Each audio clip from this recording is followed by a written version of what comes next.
नमस्कार पटवारियों, कैसे हो।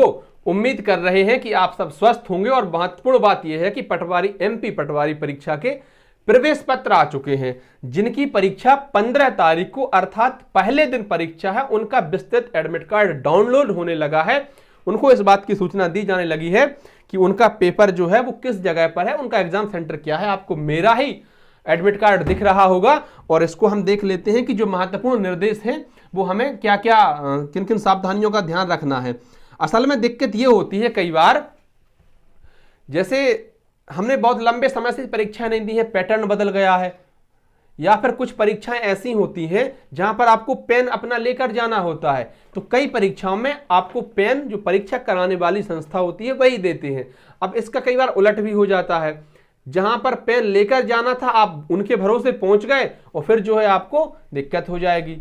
तो हमें परीक्षा हॉल में क्या साथ लेकर जाना है, क्या साथ लेकर नहीं जाना है, किन सावधानियों का ध्यान रखना है, उन पर हम एक विस्तृत चर्चा कर लेते हैं ताकि भविष्य में आपको किसी भी परेशानी का सामना न करना पड़े। देखिए, नोट इन्होंने स्पष्ट रूप से लिख रखा है। ईएसबी द्वारा आयोजित परीक्षाओं के मूल फोटोयुक्त पहचान पत्र लाना अनिवार्य होगा।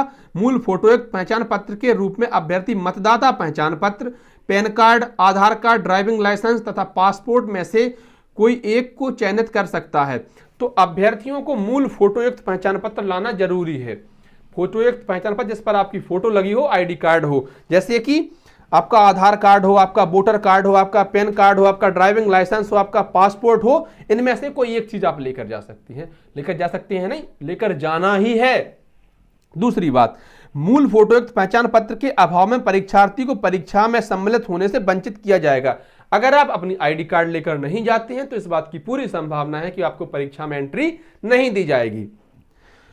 उम्मीदवार एडमिट कार्ड में दिए गए समय के अनुसार केंद्र पर पहुंचे। प्रवेश के समय केंद्र पर भीड़ से बचें और सामाजिक दूरी बनाए रखें। उम्मीदवारों को मास्क, परीक्षा से संबंधित दस्तावेज जैसे एडमिट कार्ड, आईडी कार्ड, एक साधारण पारदर्शी बॉल पॉइंट पेन उपस्थित पत्रक पर चिपकाने हेतु अतिरिक्त फोटो, हैंड सैनिटाइजर, 50 ml पानी की पारदर्शी बोतल लाना आवश्यक है या अनिवार्य है। आपको साथ में क्या क्या लेकर जाना है, ध्यान रखिए। आपका एडमिट कार्ड होगा, आईडी कार्ड होगी, एक फोटो आपकी होगी। इसके अलावा आपको लेकर जाना है 50 ml की हैंड सैनिटाइजर की बोतल, क्योंकि गर्मियां आ गई हैं तो पानी की बोतल आपको अपने साथ लेकर जानी है। लेकिन ध्यान रखें, बोतल पारदर्शी होनी चाहिए। पारदर्शी का क्या मतलब है, जिसमें एक तरफ से दूसरी तरफ दिख जाए, जिसमें पानी भरा आपको स्पष्ट दिख जाए। वो जो आती हैं जो गर्म को गर्म, ठंडे को ठंडा रखती हैं, वो क्वालिटी वाली बोतल जो कलर फुल होती है, मतलब ब्लैक है तो ब्लैक ही है पूरी या किसी भी कलर में है, वो बोतल नहीं चलेगी। पेन भी आपको अपना साथ लेकर जाना है, ध्यान रखें, उनके भरोसे ना रखें। और ये जो पेन है, इस तरीके का पेन नहीं चलेगा, वो फेंकवा देंगे इसको। क्या समझे, जो पेन आपका रहेगा वो पारदर्शी होना चाहिए, इसमें जो इसकी रिफिल होती है वो आपको स्पष्ट दिख जाए। ऐसा पारदर्शी पेन साथ में लेकर जाना है। आवेदक अपना आधार अनलॉक कर ही परीक्षा हेतु उपस्थित होवे। कई बार क्या है कि हम आधार की जो ऑफिशियल वेबसाइट है आधार कार्ड की, वहां पर जाके अपना आधार कार्ड लॉक कर देते हैं।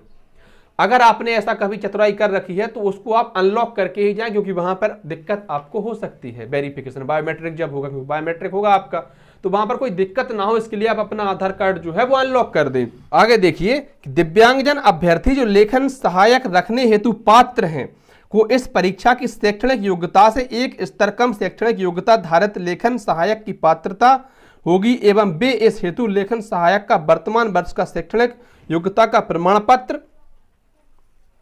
लेखन सहायक के आधार कार्ड की प्रति परीक्षा केंद्र पर ले जाना आवश्यक होगा, अन्यथा लेखन सहायक की सुविधा नहीं ले सकेंगे।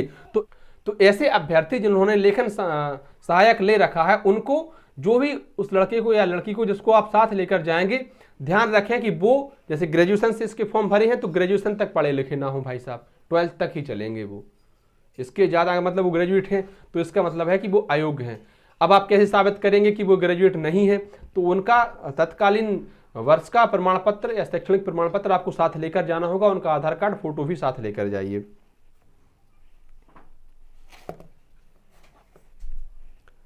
एडमिट कार्ड में आपको 50 शब्दों में कुछ लिखना भी है अपने इस परीक्षा के बारे में, जो भी कि आप इस परीक्षा में क्यों सम्मिलित होना चाहते हैं। डाउनलोड व मुद्रित किए गए प्रवेश पत्र के आधार पर परीक्षा अभ्यर्थी परीक्षा केंद्र में प्रवेश कर सकता है, ठीक है। निर्धारित रिपोर्टिंग समय पश्चात उपस्थित होने वाले अभ्यर्थी को परीक्षा केंद्र में प्रवेश की अनुमति नहीं दी जाएगी। टाइम से पहुंचिए, कोशिश करिए ऐसे किसी दूर शहर में आपका पेपर है तो रात में ही पहुंच जाइए और सुबह समय से पहले आप एग्जाम सेंटर पर पहुंच जाइए, ताकि क्योंकि कई बार ऐसा होता है ना कि जब खराब समय होता है तो ऊंट पर बैठे बोने आदमी को भी कुत्ता काट लेता है। कई बार ऐसी परिस्थिति फंस जाती है, जाम वगैरह या फिर ट्रेन ना आए या कोई भी समस्या हो जाए, इनसे बचने के लिए आप समय से पहले वहां पहुंच जाइए। मूल फोटो एक पहचान पत्र लाने पर ही परीक्षा केंद्र में प्रवेश पत्र की पात्रता होगी। ध्यान रखें कि आपको वैलिड और मूल फोटो पहचान पत्र ही ले जाना है, आप फोटो कॉपी नहीं ले जा सकती। और फोटो कॉपी अगर आप ले जाते हैं तो ये आपकी रिस्क है, क्योंकि इन्होंने तो स्पष्ट कह रखा है कि सिर्फ मूल पहचान पत्र जो होगा वही वैलिड होगा। टीएससी की द्वितीय भाग में स्वहस्ताक्षरित फोटो लगाना अनिवार्य है। इसके सेकंड पार्ट में आपको अपनी फोटो लगानी होगी, जिस पर आपको सेल्फ अटेस्ट भी करना होगा। मंडल की वेबसाइट esb.mp.gov.in पर परीक्षा से संबंधित मॉक टेस्ट उपलब्ध हैं। परीक्षार्थी इसके माध्यम से परीक्षा प्रक्रिया से अवगत होकर ही परीक्षा में सम्मिलित होने के लिए आए।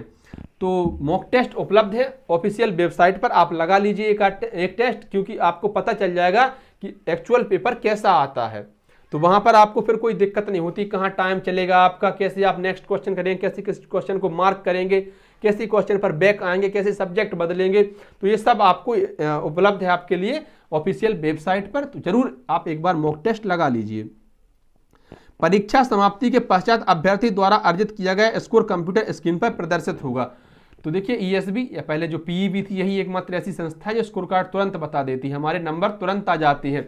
हम ये नहीं कह सकते किसी से कि यार हमारा पेपर बहुत अच्छा गया है। जो ऑफलाइन पेपर देकर आते हैं या फिर ऐसे पेपर जिनमें तुरंत रिजल्ट नहीं बताया जाता है, वो उनसे पूछो कि भाई साहब पेपर कैसा गया है, तो वो कहेंगे पेपर बढ़िया गया है, ठीक गया है, हाँ थोड़ा कठिन आया था पर पेपर ठीक गया है।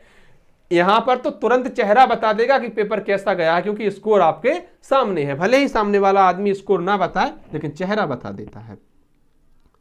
मूल प्रवेश पत्र तथा मूल पहचान पत्र के अतिरिक्त कोई अन्य सामग्री परीक्षा केंद्र में ले जाना निषिद्ध है। तो आईडी और फोटो, एडमिट कार्ड, ये सब के अलावा कोई भी आप सामग्री नहीं ले जा सकते। वही बोतल, पेन, ये सब तो जरूरी है, उन्होंने लिख भी रखा है। परीक्षा हॉल में किसी भी प्रकार के calculator, beepers, pagers, mobile, cell phone या अन्य कोई इलेक्ट्रॉनिक उपकरण आदि पूर्णतः वर्जित है। ध्यान रखें घड़ियां वगैरह भी वर्जित होती हैं।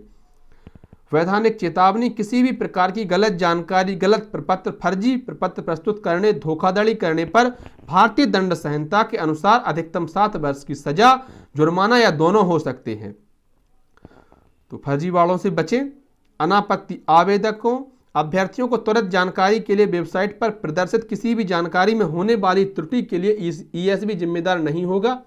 इस संबंध में मंडल द्वारा संबंधित विभाग को उपलब्ध कराई गई जानकारी सूची में दिया गया विवरण ही सही व मान्य होगा। चलिए ये तो अलग बातें हैं। तो मैं उम्मीद कर रहा हूं कि आपको वीडियो में जो जानकारी मैंने दी है वो भली भांति आपकी समझ में आ गई होगी। आप समझ गए होंगे कि परीक्षा में जब आप जाएंगे हॉल में तो किन किन सामग्रियों को आपको साथ लेकर जाना है, क्या सावधानियों का ध्यान रखना है। मेरे साथियों, वीडियो आपको अच्छी लगी हो तो वीडियो को लाइक जरूर कर दें, चैनल को सब्सक्राइब कर दें, वीडियो को शेयर कर दें। हाँ, सब्सक्राइब करने का कोई चार्ज थोड़ी है, कर दीजिए ना सब्सक्राइब। धन्यवाद।